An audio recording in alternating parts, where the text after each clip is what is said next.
जी, अस्सलाम वालेकुम स्टूडेंट्स। आज हमने बच्चों टॉपिक पढ़ना है न्यूक्लियर ट्रांसपोर्टेशन का। और न्यूक्लियर ट्रांसपोर्टेशन पिछले टॉपिक से ही मुंसलिक टॉपिक है। हाँ जी, पीछे आपने रेडियो एक्टिविटी का टॉपिक पढ़ा था, तो रेडियो एक्टिविटी के टॉपिक का अगला हिस्सा बच्चा सब्जेक्टिव जो पार्ट है उसका नाम है न्यूक्लियर ट्रांसपोर्टेशन। न्यूक्लियर ट्रांसपोर्टेशन पता क्या होता है? न्यूक्लियर ट्रांसपोर्टेशन होता है बच्चों, देखें ज़रा, कहता है जब एक न्यूक्लियस रेडियो एक्टिव न्यूक्लियस से जब टूटता है ना, रेडियो एक्टिव न्यूक्लियस से जब डिके होता है, तो जब न्यूक्लियस से एक टूटता है ना, रेडियो एक्टिव न्यूक्लियस टूट जाता है, उसके अंदर से प्रोटॉन न्यूट्रॉन जब निकलते हैं तो बच्चों फिर वो न्यूक्लियस पहले वाला न्यूक्लियस नहीं रहता, वो किसी दूसरे न्यूक्लियस में कन्वर्ट हो जाता है। मुझे बताओ, जिसका एटॉमिक नंबर, फ़र्ज़ करो जिसका एटॉमिक नंबर 82 है, अगर उसमें से 2 प्रोटॉन निकल जाएँ तो 2 प्रोटॉन निकल जाएँ, पीछे क्या बचेगा? 80। एटॉमिक नंबर प्रोटॉन की तादाद होता है ना, तो पीछे 80 प्रोटॉन बचेंगे। इसका मतलब उसका एटॉमिक नंबर 80 है। पीरियोडिक टेबल में हर नए एलिमेंट का एटॉमिक नंबर मुख्तलिफ होता है। ये यूँ समझो कि हर एलिमेंट मुख्तलिफ ही एटॉमिक नंबर से होता है। एटॉमिक मास सेम हो सकते हैं, एटॉमिक नंबर 2 डिफरेंट एलिमेंट का सेम नहीं हो सकता। जब भी किसी न्यूक्लियस का एटॉमिक नंबर चेंज हो जाएगा ना, वो न्यूक्लियस बदल जाएगा। जब किसी एलिमेंट का एटॉमिक नंबर चेंज हो जाएगा, वो एलिमेंट ही चेंज हो जाएगा। तो इसलिए हम देखते हैं कि रेडियो एक्टिविटी के फिनोमेने में जब एक न्यूक्लियस में से रेडिएशंस निकलती है ना, प्रोटॉन न्यूट्रॉन वगैरह निकलते हैं, रेडिएशंस निकलती हैं, वो न्यूक्लियस किसी दूसरे न्यूक्लियस में कन्वर्ट हो जाता है। इस प्रोसेस को कहते हैं न्यूक्लियर ट्रांसम्यूटेशन। न्यूक्लियस का किसी और न्यूक्लियस में कन्वर्ट हो जाना, ये न्यूक्लियर ट्रांसम्यूटेशन कहलाता है। ठीक है, this is known as nuclear transmutation. Radioactivity के प्रोसेस में जब न्यूक्लियस टूटता है, न्यूक्लियस डिके होता है, तो डिके होने के बाद वो एलिमेंट फिर पहले वाला एलिमेंट नहीं रहता, फिर वो किसी और एलिमेंट में कन्वर्ट हो जाता है। ये भी मैं एग्जांपल के ज़रिए समझाऊंगा। इस प्रोसेस को न्यूक्लियर ट्रांसपोर्टेशन कहते हैं। अच्छा, रेडियो एक्टिविटी एक प्योर न्यूक्लियर फिनोमेना, ये मैंने आपको पीछे भी बताया। रेडियो एक्टिविटी का ताल्लुक किसी चीज़ से नहीं है। जो नेचुरल रेडियो एक्टिविटी होती है ना, वो किसी पर डिपेंड नहीं करती है। ये अक्सर पेपर में सवाल आता है कि रेडियो एक्टिविटी के डिपेंडेबिलिटी फैक्टर बताएं। क्या टेम्परेचर पे करती है, प्रेशर पे करती है, धूप छाँव पे करती, किसी चीज़ पर नहीं करती। ये रैंडम है, स्पॉन्टेनियस है, खुद ही होता है, बेतरतीब होता है, कोई सिमेट्री है ही नहीं, नेचुरल है, जब मर्ज़ी हो। हाँ, जिनका एटॉमिक नंबर 82 से ज़्यादा है, बस वो न्यूक्लियस अनस्टेबल ज़रूर हैं। टूटेंगे कब, ये हम नहीं बता सकते। डिके कब होगा न्यूक्लियस में, ये हम नहीं बता सकते। तो इसलिए कहते हैं रेडियो एक्टिविटी किसी चीज़ पर डिपेंड करते ही नहीं है। ये किसी फिज़िकल रिएक्शन पर, किसी केमिकल रिएक्शन पर डिपेंड नहीं करता।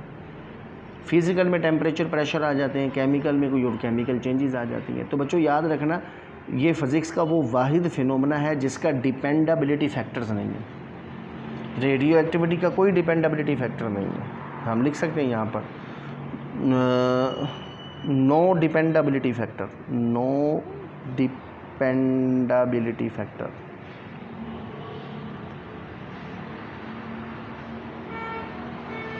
रेडियो एक्टिविटी का डिपेंडेबिलिटी फैक्टर कोई नहीं होता। इसका कोई डिपेंडेबिलिटी फैक्टर नहीं होता जिस पर ये डिपेंड कर सके। ठीक है, चलिए बच्चों, अब उसके बाद ज़रा देखें, 3 किस्म के रेडियो एक्टिव डिके होते हैं। एक को कहते हैं अल्फ़ा डिके, दूसरे को हम कहते हैं बीटा डिके, और तीसरे का नाम है गैमा डिके। तो पहले नंबर पर हम पढ़ेंगे अल्फ़ा डिके। अगर किसी न्यूक्लियस में से अल्फ़ा रेडिएशंस, अल्फ़ा पार्टिकल निकलें तो फिर क्या होगा, ये देखें। ये ऊपर देखें, इसकी मैंने जनरल इक्वेशंस ऊपर लिख दी है। पहले जनरल इक्वेशन समझाता हूँ, फिर उसके बाद हम इसकी रियल एग्जांपल पढ़ेंगे। ये मेरे पास एक एलिमेंट है x, इसका एटॉमिक नंबर z है, एटॉमिक मास a है। मुझे बताओ अल्फ़ा पार्टिकल क्या है? अल्फ़ा पार्टिकल एक पैकेट है, उस पैकेट में 2 प्रोटॉन होते हैं, 2 न्यूट्रॉन होते हैं। अगर न्यूक्लियस के अंदर से 2 प्रोटॉन 2 न्यूट्रॉन निकल जाएँ, वो जो एक पैकेट निकला जिसमें ये 2 चीज़ें होती हैं, उसको कहते हैं अल्फ़ा पार्टिकल। मुझे बताओ, जब किसी न्यूक्लियस से अल्फ़ा पार्टिकल निकलेगा, पीछे जो एलिमेंट आएगा, पीछे जो नया एलिमेंट आएगा, उस एलिमेंट को मैंने y से रिप्रेजेंट किया। अब इसमें से देखें, हीलियम, अल्फ़ा हीलियम होता है, हीलियम अल्फ़ा पार्टिकल को हीलियम का न्यूक्लियस कहते हैं, 2 4। तो देखें, जो नया एलिमेंट बना, उस नए एलिमेंट का एटॉमिक नंबर 2 कम हो गया, Z-2, उसका एटॉमिक मास 4 कम हो गया, A-4, क्योंकि 2 और 4 निकल गया। तो बच्चों दोनों साइडें बैलेंस होनी चाहिए ना, left hand side right hand side balance होनी चाहिए। लेफ्ट हैंड साइड पर Z और A है, राइट हैंड साइड पर देखें Z-2 + 2, वही चीज़ है। A-4 + 4 वही चीज़। तो अगर किसी न्यूक्लियस से अल्फ़ा पार्टिकल्स निकलेगा तो पीछे जो एलिमेंट बचेगा ना, उस एलिमेंट का एटॉमिक नंबर 2 कम हो जाएगा, उसका एटॉमिक मास 4 कम हो जाएगा। इस एलिमेंट को हम कहते हैं पेरेंट एलिमेंट या पेरेंट न्यूक्लियस या पेरेंट एलिमेंट। ये जिसमें कन्वर्ट हुआ है उसे हम कहते हैं डॉटर एलिमेंट।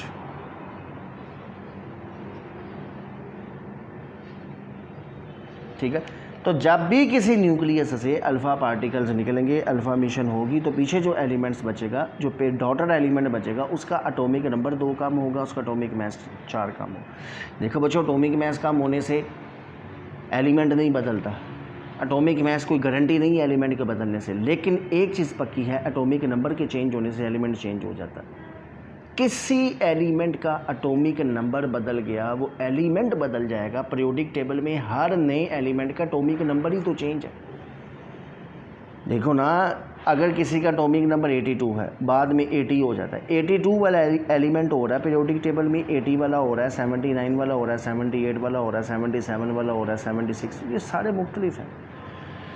तो देखिए ना, इसकी अगर हम रियल एग्जांपल करें तो हमारे पास एक एलिमेंट होता है रेडियम।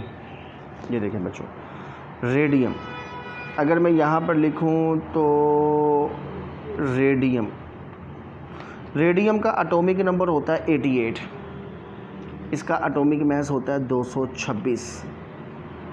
अगर इस रेडियम में से अल्फ़ा पार्टिकल्स निकले, अल्फ़ा पार्टिकल्स क्या हैं? 2, 4। ठीक है बच्चों, अल्फ़ा पार्टिकल क्या है? 2 और 4। 2 एटॉमिक नंबर, 2 प्रोटॉन निकले, 2 न्यूट्रॉन भी, तो एटॉमिक मास 4। जहाँ पर जो एलिमेंट बनेगा उसका एटॉमिक नंबर 2 कम होगा, 86। अच्छा, 86 + 2 88, दोनों साइडें बैलेंस होनी चाहिए। जहाँ पर जो एलिमेंट बनेगा उसका एटॉमिक मास नंबर 4 कम होगा, क्योंकि 4 निकल गया है ना, तो पीछे 226 है, ये 222 आ जाएगा। 222 का तो पता नहीं, लेकिन पीरियोडिक टेबल में जिनका एटॉमिक नंबर 86 होता है ना, वो एलिमेंट पर अगर हम गौर करें ना, तो उस एलिमेंट का नाम होता है रेडोन। रेडोन, तो देखो रेडियम कन्वर्ट हो गया किस में? रेडोन में, after emitting the alpha particles. इसको हम कहते हैं अल्फ़ा एमिशन या अल्फ़ा डिके। ठीक है, इसका नाम हमने रखा हुआ है, इसे अल्फ़ा एमिशन भी कहते हैं, इसे अल्फ़ा डिके भी कहते हैं। तो बच्चों, अगर किसी न्यूक्लियस से अल्फ़ा पार्टिकल्स निकले तो जो नया एलिमेंट बनेगा, ये याद रखना, उसका एटॉमिक नंबर 2 कम होगा, उसका एटॉमिक मास 4 कम होगा। जैसे रेडियम में से अल्फ़ा पार्टिकल्स निकला तो पीछे जो एलिमेंट बचा, डॉटर एलिमेंट, वो रेडोन था। रेडोन, उसका एटॉमिक नंबर 86 होता है और उस हिसाब से उसका एटॉमिक मास 222 बनेगा। ठीक है, अच्छा, अब हमने दूसरे नंबर पर पढ़ना है बच्चों, इसको हम कहते हैं बीटा डिके।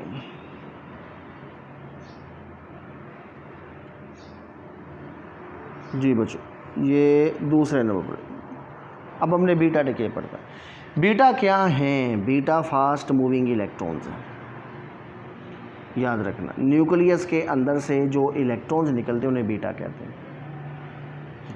बीटा पर चार्ज क्या होता है? आंसर है इलेक्ट्रॉन्स हैं बच्चों, इलेक्ट्रॉन्स की तरह नहीं है ही इलेक्ट्रॉन्स, इन पर चार्ज -1 होता है इलेक्ट्रॉन्स पर। और न्यूक्लियर फिज़िक्स में इलेक्ट्रॉन का मास प्रोटॉन न्यूट्रॉन के मुकाबले में इतना कम होता है, हम इसको ज़ीरो कंसीडर करते हैं। हम इसके मास को ज़ीरो कंसीडर करते हैं, चूँकि हल्का होता है ना इलेक्ट्रॉन प्रोटॉन न्यूट्रॉन के मुकाबले में, इसके चार्ज को -1 कंसीडर करते हैं। अब देखो, सबसे पहले जनरल इक्वेशन, अगर किसी न्यूक्लियस से, ये मेरे पास एक एक्स एलिमेंट है, न्यूक्लियस है, इसका एटॉमिक नंबर Z है, इसका एटॉमिक मास ये है। अगर इसमें से बीटा पार्टिकल्स निकल जाएं, ये बीटा है -1 और 0।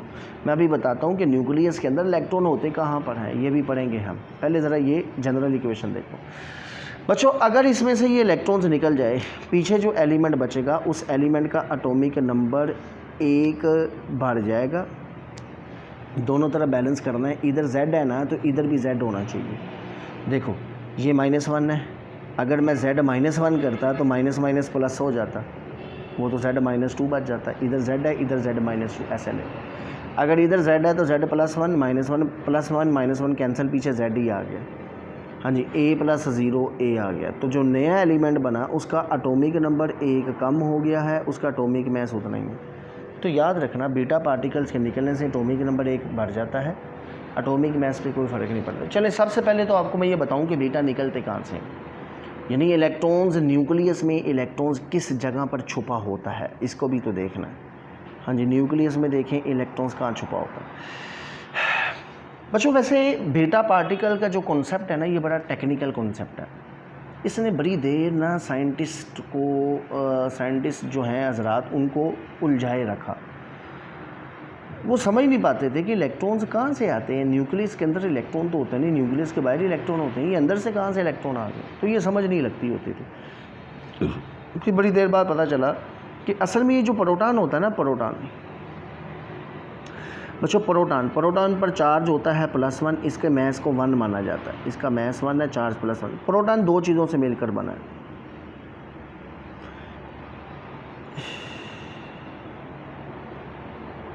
हाँ जी, प्रोटॉन दो चीज़ों से मिलकर बना है। किस किस से मिलकर बना है, सॉरी ये प्रोटॉन है, न्यूट्रॉन पर आ जाए। चलें पहले न्यूट्रॉन भी देख लो। न्यूट्रॉन और प्रोटॉन ये बच्चों एलिमेंट्री पार्टिकल्स नहीं है। एलिमेंट्री कहते हैं जो सबसे छोटे हों, जो आगे किसी से मिलकर ना बने हों। प्रोटॉन भी आगे किसी से मिलकर बना है, न्यूट्रॉन भी किसी से मिलकर बना है, ये एलिमेंट्री पार्टिकल्स नहीं है। न्यूट्रॉन जो होता है ना, न्यूट्रॉन, इस पर चार्ज 0 होता है, इसका मैस 1 होता है। न्यूट्रॉन भी दो पार्टिकल से मिलकर बनता है, प्रोटॉन से भी दो पार्टिकल से मिलकर बनता है। ये मैं सबसे सादा तरीन कॉन्सेप्ट देने लगा। न्यूट्रॉन किस किस से मिलकर बनता है, कहता है न्यूट्रॉन जो होता है ना, न्यूट्रॉन एक प्रोटॉन से मिलकर बनता है +1 और 1, दूसरा इसमें एक इलेक्ट्रॉन होता है -1 और 0। अब देखें +1 -1 आंसर 0, न्यूट्रॉन पर चार्ज 0 होता है। 1 + 0 1 + 0, हाँ जी बच्चों 1 + 0, इसका एटॉमिक मास 1 हो गया। तो neutron consist on proton and electron. Modern theory ये कहती है कि न्यूट्रॉन दो चीज़ों पर मुश्किल होता है। एक प्रोटॉन होता है न्यूट्रॉन के पास, और एक न्यूट्रॉन के पास इलेक्ट्रॉन होता है। प्रोटॉन और इलेक्ट्रॉन मिलता है तो फिर एक न्यूट्रॉन बनता है। न्यूट्रॉन न्यूट्रल ही तभी होता है क्योंकि इसमें एक प्लस होता है, एक माइनस होता है, तभी तो ये न्यूट्रल है। ठीक है, प्रोटॉन भी दो चीज़ों से मिलकर बनता है। किससे? प्रोटॉन एक न्यूट्रॉन से मिलकर बनता है, 0 1, न्यूट्रॉन पर चार्ज 0, मैस 1। एक इसमें होता है पॉजिट्रॉन। बच्चों पॉजिट्रॉन जानते हैं ना, इलेक्ट्रॉन के एंटी पार्टिकल, ये +1 और 0। पॉजिट्रॉन इलेक्ट्रॉन के एंटी पार्टिकल है, मैस बराबर है, चार्ज ऑपोजिट है, तो इस पर चार्ज +1 होता है और ऊपर 0। तो नीचे देखें 0 + 1 आ गया, 1 + 0 1 आ गया। तो मॉडर्न कॉन्सेप्ट ये कहता है प्रोटॉन और न्यूट्रॉन ये दो पार्टिकल से मिलकर बनते हैं। न्यूट्रॉन बनता है प्रोटॉन और इलेक्ट्रॉन से, प्रोटॉन बनता है न्यूट्रॉन और पॉजिट्रॉन से। ठीक है, ऐसे एलिमेंट बच्चों जो अनस्टेबल होते हैं, हैवी एलिमेंट, उनमें अनस्टेबिलिटी की वजह से ना प्रोटॉन में रिपल्शन होती है। कभी प्रोटॉन निकल जाता है, कभी प्रोटॉन न्यूट्रॉन से टकराता है, ये आपस में टकराते हैं, तो कभी ये निकलते हैं बाहर, कभी ये टूट जाते हैं। अगर उस अनस्टेबिलिटी की वजह से न्यूट्रॉन टूट जाए बच्चों, अगर न्यूट्रॉन टूट जाए, ये देखें, तो अगर न्यूट्रॉन टूटेगा तो न्यूट्रॉन के टूटने से ये जो इलेक्ट्रॉन्स हैं ना, ये बाहर निकलेंगे। इन्हें कहते हैं बीटा, इन्हें कहते हैं बीटा माइनस, बीटा नेगेटिव। एक बीटा नेगेटिव होता है, एक बीटा पॉजिटिव होता है। अभी हम बीटा नेगेटिव पढ़ रहे हैं, हमारे सिलेबस में वैसे बीटा नेगेटिव ही है। तो न्यूक्लियस जब अनस्टेबल होता है तो उसमें क्या होता है बच्चों, कभी कभार न्यूट्रॉन टूट जाता है, कभी न्यूट्रॉन टूटेगा तो न्यूट्रॉन के टूटने से जो इलेक्ट्रॉन्स निकलेंगे ना, ये इलेक्ट्रॉन, इन्हें बीटा कहते हैं। पीछे क्या बच गया, प्रोटॉन। तो देखो एक न्यूट्रॉन टूट गया बच्चों, एक न्यूट्रॉन टूट गया, ख़त्म हो गया। हमें इजाफी क्या चीज़ मिली है, हमें उसके बदले एक प्रोटॉन इजाफी मिल गया। देखो न्यूट्रॉन के कम होने से, टूटने से एटॉमिक नंबर पे कोई फ़र्क नहीं पड़ता क्योंकि न्यूट्रॉन का चार्ज 0 होता है, लेकिन प्रोटॉन के बढ़ने से एटॉमिक नंबर पे फ़र्क पड़ता है। तो हम कह सकते हैं ना, जब कभी भी बीटा नेगेटिव निकलेगा ना, बीटा नेगेटिव, तो पीछे एक एटॉमिक नंबर बढ़ेगा, एक प्रोटॉन का इजाफा होगा, तभी तो Z+ है बच्चों। बीटा पार्टिकल्स के निकलने से एक प्रोटॉन का इजाफा होता है, एक प्रोटॉन बढ़ जाता है, इसे हम बीटा+ कहते हैं। तो हम इसको ऐसे लिखते हैं, यानी न्यूट्रॉन जो होता है ना, न्यूट्रॉन की जब हम इक्वेशन लिखते हैं, ये देखिए, न्यूट्रॉन एंड चार्ज 0, मैस 1, किस किस पर मुश्तमिल होता है, एक इसमें प्रोटॉन होता है, प्रोटॉन को हाइड्रोजन माना जाता है, प्रोटियम प्रोटॉन ही होता है H11 प्लस एक इसमें इलेक्ट्रॉन होता है -1 और 0। जब कभी न्यूट्रॉन टूटेगा, न्यूट्रॉन के टूटने से जो इलेक्ट्रॉन्स बाहर निकलेंगे ये होते हैं बीटा पार्टिकल, पीछे एक प्रोटॉन का इजाफा हो जाएगा। अच्छा, अब इसकी जनरल इक्वेशन ज़रा देखें। जनरल इक्वेशन क्या है? थोरियम, थोरियम का एटॉमिक नंबर होता है 90, इसका एटॉमिक मास होता है 234। हाँ जी बच्चों, इसमें से निकला beta particles, beta negative E-1 0। जब कभी बीटा पार्टिकल्स निकलेगा तो पीछे एटॉमिक नंबर एक बढ़ जाएगा ना बच्चों। न्यूट्रॉन टूटा है, प्रोटॉन का इजाफा हुआ है, एक प्रोटॉन बढ़ गया, एटॉमिक नंबर एक बढ़ेगा। 90 में प्लस करें 91, एटॉमिक मास पर कोई फ़र्क नहीं पड़ेगा 234। देखिए दोनों साइडें बराबर हैं। 90 इधर देखें, 91 -1 90 है, 234 234 जमा 0 234 है। पीरियोडिक टेबल में 91 वाला जो एलिमेंट है इसे कहते हैं प्रोटेक्टेनियम। तो थोरियम से जब बीटा पार्टिकल्स निकलते हैं ना, बीटा नेगेटिव निकलते हैं, पीछे जो एलिमेंट बचता है उसे प्रोटेक्टेनियम कहते हैं। ठीक है बच्चों, तो प्रोटेक्टेनियम। अच्छा, अब इसमें हम दूसरी एक और चीज़ भी पढ़ते हैं। वो चीज़ क्या है? उसे कहते हैं बीटा पॉजिटिव। यानी एक बीटा नेगेटिव है जिसमें इलेक्ट्रॉन्स निकलते हैं, बीटा पॉजिटिव में पॉजिट्रॉन निकलते हैं। तो बीटा पॉजिटिव क्या है उसको भी ज़रा साथ साथ हम स्टडी करते हैं। बच्चों, अगर न्यूक्लियस में से प्रोटॉन टूट जाए, जैसे न्यूट्रॉन टूटा है, अगर कभी प्रोटॉन टूट जाए, प्रोटॉन के टूटने से ये जो पॉजिट्रॉन है, ये पॉजिट्रॉन जब बाहर निकलेंगे इन्हें कहते हैं बीटा पॉजिटिव। तो बीटा पॉजिटिव में क्या होता है देखें। बीटा पॉजिटिव अगर मैं यहाँ पर आपको बताऊँ तो बच्चों, बीटा पॉजिटिव डिके, हाँ जी, beta positive decay. Beta positive क्या है? तो आंसर है ये पॉजिट्रॉन है, E+1 0। बीटा नेगेटिव इलेक्ट्रॉन होते हैं, बीटा पॉजिटिव पॉजिट्रॉन होते हैं। ये किसके टूटने से बनते हैं? तो आंसर है ये प्रोटॉन के टूटने से बनते हैं। +1 1, इसमें एक न्यूट्रॉन होता है 0 1, और इसमें एक पॉजिट्रॉन होता है +1 और 0। अगर कभी ये न्यूट्रॉन प्रोटॉन टूटेगा तो प्रोटॉन के टूटने से ये पॉजिट्रॉन जो निकलेंगे ये बीटा पॉजिटिव है। तो देखिए प्रोटॉन टूट गया। अच्छा, प्रोटॉन टूट गया, प्रोटॉन कम हो गया, एक प्रोटॉन कम हुआ, एटॉमिक नंबर एक कम हो गया। अच्छा, प्रोटॉन टूट गया, ये कम हो गया। दूसरी तरफ न्यूट्रॉन बढ़ा, न्यूट्रॉन बना, और न्यूट्रॉन के बढ़ने से कोई फ़र्क नहीं पड़ता, प्रोटॉन का टूटना मायने रखता है। हमारे न्यूक्लियस में से एक प्रोटॉन कम हो गया, हमारे न्यूक्लियस में से एक प्रोटॉन डिक्रीज़ कर गया। प्रोटॉन कम हो जाए तो एटॉमिक नंबर कम, प्रोटॉन बढ़ जाए तो एटॉमिक नंबर ज़्यादा। तो हम कह सकते हैं बीटा पॉजिटिव में एटॉमिक नंबर, एक प्रोटॉन टूट गया ना, एटॉमिक नंबर कम होगा। तो बच्चों उल्टा हिसाब है, अगर बीटा पॉजिटिव है तो एटॉमिक नंबर माइनस है, एक कम होगा। और अगर बीटा नेगेटिव है, बीटा नेगेटिव है तो बीटा नेगेटिव में क्या होता है? बीटा नेगेटिव में एटॉमिक नंबर एक बढ़ जाता है। अगर बीटा नेगेटिव तो Z+ होगा, अगर बीटा पॉजिटिव तो Z- होगा। बस ये ज़हन में रखें कि बच्चों क्या होना है, तो आंसर है बीटा पॉजिटिव से क्या होगा, तो बीटा पॉजिटिव से एक एटॉमिक नंबर कम हो जाएगा। बस ऐसे याद रखना ही है, फिर वो सही याद रखें। प्रोटॉन के टूटने से बीटा पॉजिटिव होता है, न्यूट्रॉन के टूटने से बीटा नेगेटिव। तो अगर मैं इसकी जनरल इक्वेशन बनाऊँ, ये X है, ये Z है, ये ऊपर A है। हाँ जी, अगर फ़र्ज़ करें इस न्यूक्लियस में से बीटा पॉजिटिव एमिशन हुई है, पॉजिट्रॉन निकल गया, E+1 0 ये निकल गया, पीछे जो एलिमेंट बचेगा उस एलिमेंट का बीटा पॉजिटिव है तो उस एलिमेंट का एक एटॉमिक नंबर कम हो जाएगा, एटॉमिक मास उतना ही रहेगा। तो पेरेंट एलिमेंट देखें AZ था, डाटर एलिमेंट Z -1 + 1। बच्चों -1 + 1 आंसर Z ही है। बस अगर इधर प्लस है तो इधर माइनस, अगर इधर माइनस है तो इधर प्लस, तभी तो रकम बैलेंस हो। तो बीटा पॉजिटिव में एटॉमिक नंबर क्या होता है, कम, बीटा नेगेटिव में एटॉमिक नंबर बढ़ता है। तो अगर किसी एलिमेंट से बीटा नेगेटिव निकलते हैं ना, तो याद रखना वो नया जो एलिमेंट बनेगा वो एक नंबर आगे शिफ्ट कर जाएगा पीरियोडिक टेबल में, उसमें Z+1 हो। और अगर किसी न्यूक्लियस में से बीटा पॉजिटिव डिके होता है ना, तो जो नया एलिमेंट बनेगा वो पीरियोडिक टेबल में पेरेंट एलिमेंट से एक दर्जे पीछे होगा। पेरेंट Z है तो वो Z-1। अच्छा, बीटा में ही एक और चीज़ होती है, उसे कहते हैं तीसरा फिनोमेना, उसे कहते हैं के इलेक्ट्रॉन कैप्चर। बेटा ये एंटी टेस्ट का भी इम्पोर्टेंट तरीन टॉपिक है, रेडियो एक्टिविटी, इसलिए मैं थोड़ा डिटेल में समझा रहा हूँ।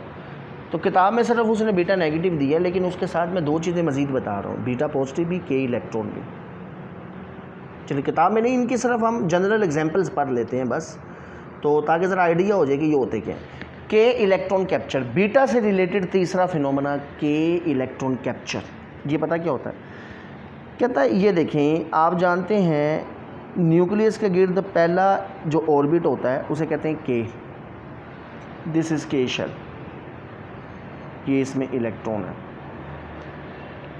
कहता है जो हैवी एलिमेंट होते हैं ना, हैवी एलिमेंट का मतलब है कि उनका न्यूक्लियस बहुत बड़ा है, उसके न्यूक्लियस में बहुत सारे प्रोटॉन हैं, वो इतने सारे प्रोटॉन होते हैं वो इलेक्ट्रॉन को अपनी तरफ खींच लेते हैं ऐसे। जब वो इलेक्ट्रॉन्स को अपनी तरफ खींचेंगे बच्चों, जिस वक्त वो इलेक्ट्रॉन को अपनी तरफ खींचेंगे, ये इलेक्ट्रॉन को खींचेंगे, समटाइम्स कभी कभार ऐसा होता है कि ये जो न्यूक्लियस है ना, ये अपनी फोर्स ऑफ अट्रैक्शन के ज़रिए अपने बहुत सारे प्रोटॉन्स की वजह से ये इनर मोस्ट शेल के में से इलेक्ट्रॉन को खींच लेता है। बच्चों अगर ये के में से इलेक्ट्रॉन को कैप्चर कर लें तो पीछे क्या बचेगा? तो आंसर है, ये देखें ज़रा, ये इन्होंने के में से इलेक्ट्रॉन कैप्चर कर लिया, पीछे एक डेफिशिएंसी बच गई। तो देखो ना, इलेक्ट्रॉन तो चला गया, ये इलेक्ट्रॉन चला गया, पीछे क्या बच गया? पीछे एक होल बच गया। इलेक्ट्रॉन न्यूक्लियस के अंदर चला गया, ये इलेक्ट्रॉन न्यूक्लियस के अंदर शिफ्ट हो गया। इस प्रोसेस को कहते हैं के इलेक्ट्रॉन कैप्चर, कभी कभार। अच्छा ये बताओ मुझे, अगर के में से इलेक्ट्रॉन न्यूक्लियस के अंदर चला जाए तो पीछे क्या होगा? पीछे ये एक डेफिशिएंसी बचेगी, खाली जगह। इस खाली जगह को फुल करने के लिए L से इलेक्ट्रॉन आ सकता है, ऊपर M से इलेक्ट्रॉन आ सकता है, ऐसे ही है ना बच्चों। तो जब L से इलेक्ट्रॉन आएगा तो बच्चों याद करो ज़रा, के अल्फ़ा एक्सरे, M अगर M से इलेक्ट्रॉन आएगा तो के बीटा एक्सरेज। ये पढ़ा था ना इनर शेल ट्रांजिशंस, अभी पिछले टॉपिक में पढ़ा। तो के इलेक्ट्रॉन कैप्चर में क्या होता है? के इलेक्ट्रॉन कैप्चर में एक्सरेज निकलती हैं बच्चों, एक्सरेज।